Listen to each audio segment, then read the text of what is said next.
Welcome to my YouTube channel. माझ्या YouTube चॅनलमध्ये तुम्हा सर्वांचं स्वागत आहे. विद्यार्थी मित्रांनो, भारतीय रेल्वे नागपूर विभाग येथे विविध पदे भरण्यासाठीची अधिसूचना जारी करण्यात आलेली आहे.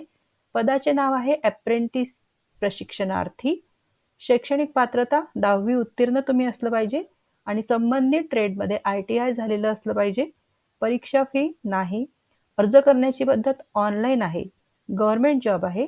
यासाठी लागणारी डिटेल शैक्षणिक पात्रता, वयाची अट, रिक्त पदांची नावे, परीक्षा फी, वेतन, नोकरीचे ठिकाण, अर्ज करण्याची पद्धत, अर्ज पोहोचण्याची अंतिम दिनांक आणि अधिकृत संकेतस्थळ याविषयीचे डिटेल्स आपण या व्हिडिओमध्ये कव्हर करणार आहोत. त्या अगोदर तुम्ही जर या चॅनलवर नवीन असाल तर चॅनलला सबस्क्राईब करा, लाईक आणि शेअर देखील करा. तुमचे जे मित्र नोकरीच्या शोधात असतील त्यांच्यासोबत हा व्हिडिओ जरूर शेअर करा. चला तर आजचं हे नोटिफिकेशन कव्हर करू. दक्षिण पूर्व मध्य railway, south east central railway Nagpur यांच्याकडून हे नोटिफिकेशन आलेलं आहे. Engagement of act apprentice under the apprentice act 1961, Nagpur division and workshop Motibagh of south east central railway for the year 2023-24. Online applications through the website. ते वेबसाईटचा address दिलेला आहे. Online applications invite केलेले आहेत. 8/6/2023 अर्ज सुरू झालेले आहेत आणि 7/7/2023 ही त्यांची शेवटची तारीख आहे. एलिजिबल कॅन्डिडेट्सकडून ऑनलाईन अर्ज मागविण्यात आलेले आहेत. नागपूर डिव्हिजन आणि वर्कशॉप मोतीबाग नागपूर येथे ह्या जागा भरल्या जाणार आहेत. फॉर नागपूर डिव्हिजन ट्रेडचे नावं इथे दिलेली आहेत आणि शासकीय नियमानुसार आरक्षण देखील दिलेलं आहे. आरक्षण unreserved SC, ST, OBC, EWS तसेच एक्स सर्व्हिसमॅन सर्वांसाठी आरक्षण आहे. ट्रेडची नावं आपण वाचूया. Fitter, carpenter, welder, computer operator and programming assistant, electrician, stenographer English, secretarial assistant, stenographer Hindi, plumber, painter, wireman, electronics mechanic, diesel mechanic, upholster म्हणजे streamer, machinist, turner, dental laboratory technician, hospital waste management technician, health sanitary inspector, gas cutter, cable jointer अशा total भरपूर जागा available झालेल्या आहेत. त्यानंतर मोतीबाग वर्कशॉपमध्ये देखील जागा available झालेल्या आहेत. यामध्ये fitter, welder, carpenter, painter, Turner, secretarial practice अशा जागा अवेलेबल झालेल्या आहे. अप्रेंटिसशिपचा पिरियड आहे 1 वर्षाचा. एलिजिबिलिटी कंडिशन्स आपण बघूया. The candidate should have completed 15 years of age and should not have completed 24 years of age as on 6/6/2023. 15 वर्षाचं वय तुमचं कंप्लीट असलं पाहिजे आणि 24 इयर्सच्या वरती नसावं. परंतु upper age limit is relaxable for 5 years in the case of SC ST candidate. SC ST विद्यार्थ्यांना 5 वर्षाचं वयामध्ये शिथिलक्षमता दिलेली आहे. तसेच OBC कॅन्डिडेटसाठी 3 वर्षाची एज रिलॅक्सेशन दिलेलं आहे. दिव्यांग PWBD विद्यार्थ्यांसाठी 10 वर्षाचं एज रिलॅक्सेशन दिलेलं आहे. Age relaxation is subject to submission of latest caste certificate. जर तुम्हाला एज रिलॅक्सेशन पाहिजे असेल तर तुम्ही लेटेस्ट कास्ट सर्टिफिकेट सबमिट करायचं आहे.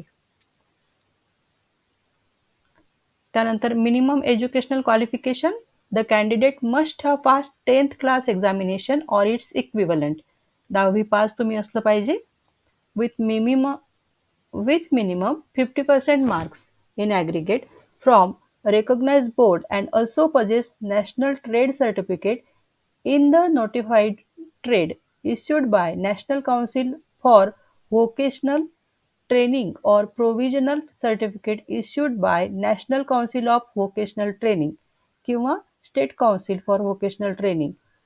तर तुम्हाला 10वीला 50% मार्क्स इथे मागितलेले आहेत. तसेच तुमच्याकडे व्होकेशनल ट्रेनिंगमधनं शिक्षण घेतल्याचं सर्टिफिकेट असलं पाहिजे. Mode of selection. Selection will be on the basis of merit list. prepared in respect of all the candidates who apply against the notification. जे विद्यार्थी अप्लाय करतील त्यांचे जे मार्क्स असतील त्यानुसार मेरिट लिस्ट तयार केली जाणार आहे. The merit list will be prepared on the basis of percentage of marks in matriculation. 10वीला जे मार्क्स असतील त्यानुसार तुमची मेरिट लिस्ट तयार केली जाणार आहे. The panel will be on the basis of simple average of marks in the matriculation and ITI. 10वी आणि ITI चे मार्क्स यानुसार ॲव्हरेज काढलं जाईल आणि त्यानुसार मेरिट लिस्ट तयार केली जाणार आहे.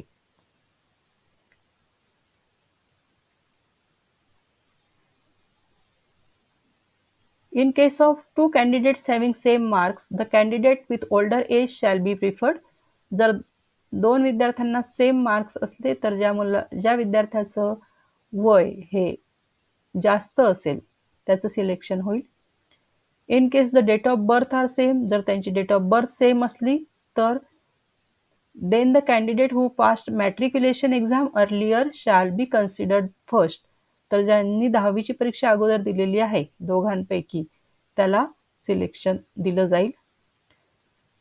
The final merit list will be prepared cluster, unit wise, trade wise and community wise equal to the number of slots in the descending order of percentage of marks obtained by the candidate. तुमचे marks विचारात घेतले जातील आणि त्यानंतर unit wise, trade wise, community wise तुमचं selection होईल. The shortlisted candidate would be subject to verification of all original testimonials and being found fit in appropriate medical examination by railways as applicable for the workshop and for the other units of division. Shortlist केलेल्या विद्यार्थ्यांना document व्हेरिफिकेशनसाठी बोलवलं जाणार आहे आणि त्यानंतर तुमची medical examination देखील होणार आहे. Candidate who have choose either Nagpur division और मोतीबाग वर्कशॉप, दोनपैकी एक डिव्हिजन तुम्हाला चूज करायचं आहे. Training and stipend. The training will be regulated according to standard syllabus issued by central apprenticeship council. Central apprenticeship council यांच्याकडून जे ट्रेनिंगचा जो सिलेबस आहे त्यानुसार तुमचं ट्रेनिंग घेतलं जाणार आहे. The candidates undergoing training will be eligible for stipend as per prescribed rates. जर तुम्ही ट्रेनिंग कंप्लीट केलं तर तुम्हाला स्टायपेंड देखील मिळणार आहे. मेडिकल फिटनेस देखील बघितलं जाणार आहे. In terms of railway board's letter to bring medical certificate as per the schedule 2 attached with the notification at the time of document verification. तर तुम्ही मेडिकल सर्टिफिकेट घेऊन जायचं आहे. ते medical certificate signed by authorised doctor not below the rank of assistant surgeon of central and state hospital. Central किंवा state hospital ह्या हॉस्पिटलमध्ये असणारे असिस्टंट सर्जन यांच्याकडून सही आणि शिक्का असलेलं मेडिकल सर्टिफिकेट तुम्ही घेऊन जायचं आहे. एक्स सर्व्हिसमॅनसाठी इथे सूचना दिलेल्या आहेत की त्यांना देखील कॅटेगरी वाईज रिझर्वेशन मिळणार आहे. त्यांचे जे मुलं असतील त्यांच्यासाठी देखील जागा राखीव आहेत. आणि जर तुम्हाला त्यासाठी रिझर्वेशनचा बेनिफिट घ्यायचा असेल, एक्स सर्व्हिसमॅनसाठी ही सूचना आहे, तर त्यांनी आर्म्ड फोर्सेसकडून डिस्चार्ज सर्टिफिकेट घेऊन यायचं आहे आणि ते सबमिट करायचं आहे डॉक्युमेंट व्हेरिफिकेशनच्या वेळेस. Standards of fitness for the दिव्यांग पर्सन. दिव्यांग पर्सननी काय करायचं आहे, सेंट्रल आणि स्टेट गव्हर्नमेंटचे जे हॉस्पिटल्स आहेत तिथले जे कॉम्पिटंट ऑथॉरिटी आहेत म्हणजे डॉक्टर आहेत सिनियर, त्यांच्याकडून मेडिकल सर्टिफिकेट, डिसेबिलिटी सर्टिफिकेट घेऊन यायचं आहे डॉक्युमेंट व्हेरिफिकेशनच्या वेळेस. Last date for receipt of application. Online application मागवलेले आहेत आणि शेवटची तारीख 7/7/2023 आहे. No physical copy of the application is required to be send to Nagpur division. कुठलेही डॉक्युमेंट्स तुम्ही नागपूर डिव्हिजनला पाठवायचे नाही आहेत पोस्टाने. जर असे काही डॉक्युमेंट्स तुम्ही पाठवले तर ते विचारात घेतले जाणार नाहीत. Agreement of training. Before commencement of the apprenticeship training in the designated trade, the selected candidate has to enter into a contract of apprenticeship training with the following provision. तुम्हाला कॉन्ट्रॅक्ट साइन करावा लागणार आहे. where the contract of apprenticeship is terminated through failure on the part of the employer in carrying out the terms and conditions of the contract, the candidate will be paid apprenticeship compensation as prescribed. Contract पिरियडमध्ये जर तुमचं काम समाधानकारक नसलं तर तुम्हाला terminate केलं जाईल आणि तुमच्यावरती जो खर्च रेल्वे करणार आहे त्याचं कॉम्पेन्सेशन म्हणजे त्याची भरपाई तुम्हाला करावी लागणार आहे. त्यामुळे सिन्सिअरली काम करायचं आहे. त्यानंतर इथे त्यांनी सूचना दिलेली आहे की ट्रेनिंग पिरियड कंप्लीट झाल्यानंतर एम्प्लॉयरकडून तुम्हाला कुठलाही जॉब ऑफर केला जाणार नाही आणि तुम्ही सुद्धा कुठलाही जॉब स्वीकारू शकणार नाही, कारण अप्रेंटिसशिप ऍक्ट नुसार हे सिलेक्शन होणार आहे. त्यानंतर आहे in case the selected candidate is minor, then his her guardian has to enter into a contract of apprenticeship with the employer. जर तुम्ही मायनर असाल, 18 वर्षाच्या कमी तुमचं वय असेल, तर तुमचे जे गार्डियन आहेत, पेरेंट्स आहेत, आई वडील आहेत, त्यांना कॉन्ट्रॅक्ट साईन करावा लागणार आहे. इम्पॉर्टंट जनरल इन्स्ट्रक्शन्स सुद्धा दिलेले आहेत की ऑनलाईन मोडनी तुम्ही फॉर्म भरायचा आहे. इथे वेबसाईटचा ॲड्रेस दिलेला आहे.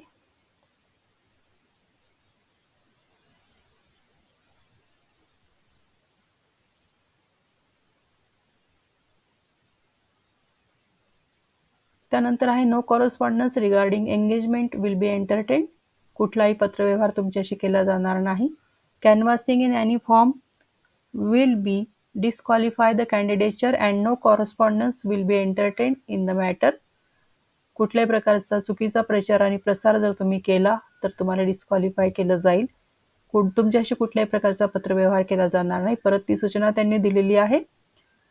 Before applying, the candidate should ensure that she fulfills the eligibility and other criteria. Apply करायच्या अगोदर तुम्ही इलिजिबिलिटी क्रायटेरिया कंप्लीट करत आहात याविषयी खात्री करून घ्या, त्यानंतरच अप्लाय करा.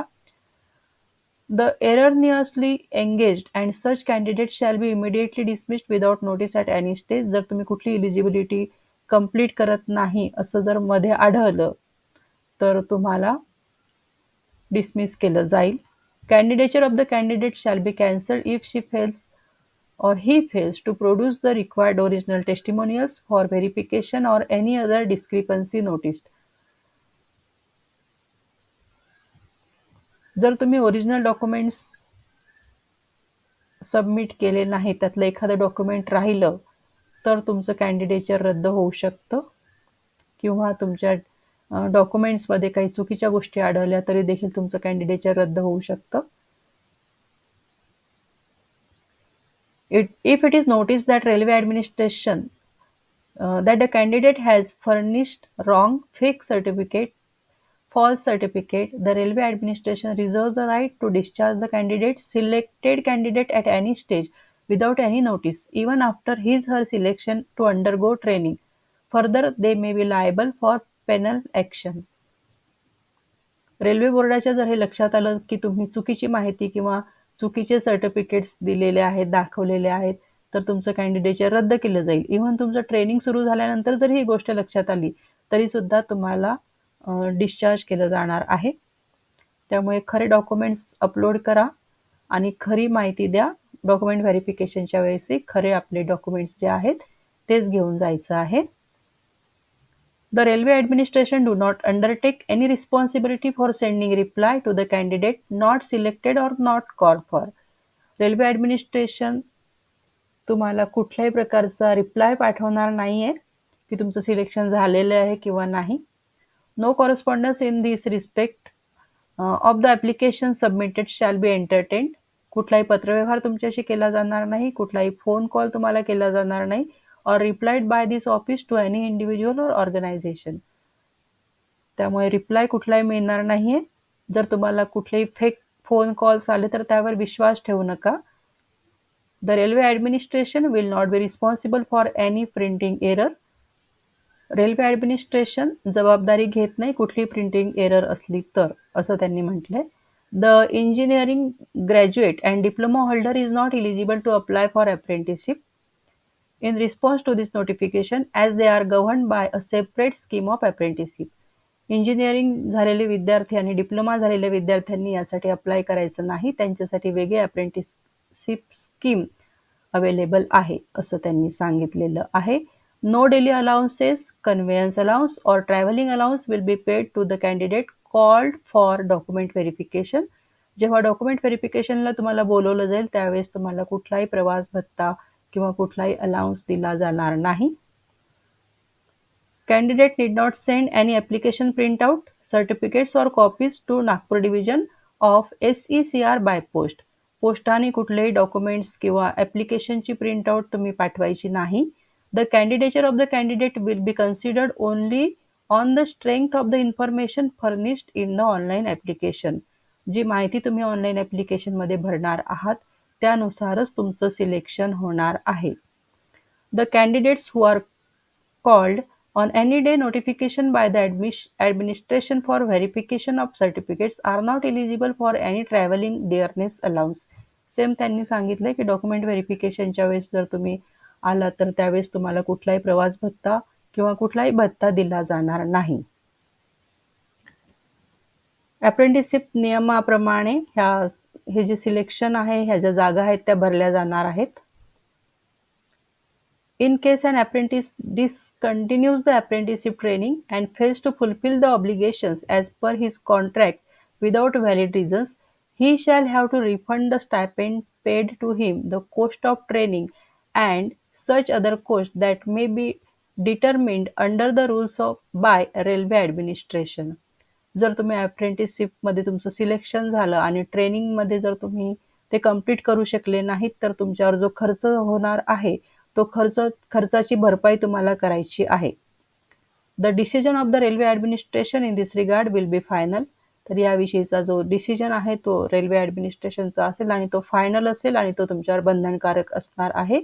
No accommodation will be provided by railway for apprentice. तुम्हाला कुठल्याही राहण्यासाठी जागा उपलब्ध करून दिली जाणार नाही ट्रेनिंग पिरियडमध्ये. They will have to make their own arrangement. तुम्ही स्वतःची अरेंजमेंट स्वतः करायची आहे. While utmost care will be taken for finalizing the final list of eligible candidates,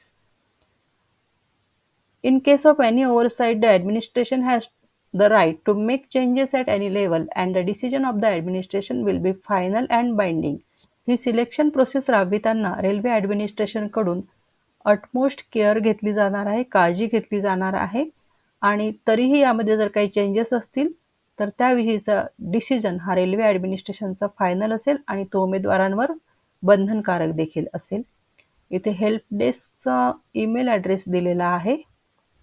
for any problems in the online submission and printing of application sent email on. तर अशा प्रकारे खूप चांगली संधी चालून आलेल्या आहे. जे विद्यार्थी इलिजिबल आहेत त्यांनी यासाठी जरूर प्रयत्न करा. विद्यार्थी मित्रांनो, बहीण भाऊ किंवा भाऊ भाऊ यांच्या नात्यांमध्ये काही नाराजी असेल तर पॉझिटिव्ह किरण आपण त्यांना पाठवायचे आहेत. त्यामुळे नात्यांमधला दुरावा नष्ट होईल आणि नातेसंबंधांमध्ये प्रेम आणि आनंद निर्माण होईल. तेजग्यान फाउंडेशनचे संस्थापक सरश्री यांच्याकडून हे किरण वाक्य आलेलं आहे. किरण वाक्य आहे, हम सब प्रेम के साथ जीने के लिए बने हैं, सभी खुश है, सभी एक दूजे का ध्यान रख रहे हैं, रिश्ता निभाने के लिए सभी के पास भरपूर समय, स्वास्थ्य और पैसा है, सब ठीक हो रहा है. हे किरण वाक्य आपण दिवसातनं जेव्हा आपल्याला आठवेल तेव्हा रिपीट करायचं आहे. आपल्याकडनं आपल्या बहिणीला आणि भावाला किरण पाठवायचे आहे. त्यामुळे आपल्या नातेसंबंधांमध्ये सुधारणा होणार आहे. तर या सुंदरशा पॉझिटिव्ह नोट्ससह आपण आजचं नोटिफिकेशन इथेच क्लोज करत आहोत. तुम्हा सगळ्यांना बेस्ट विशेष. Thank you very much.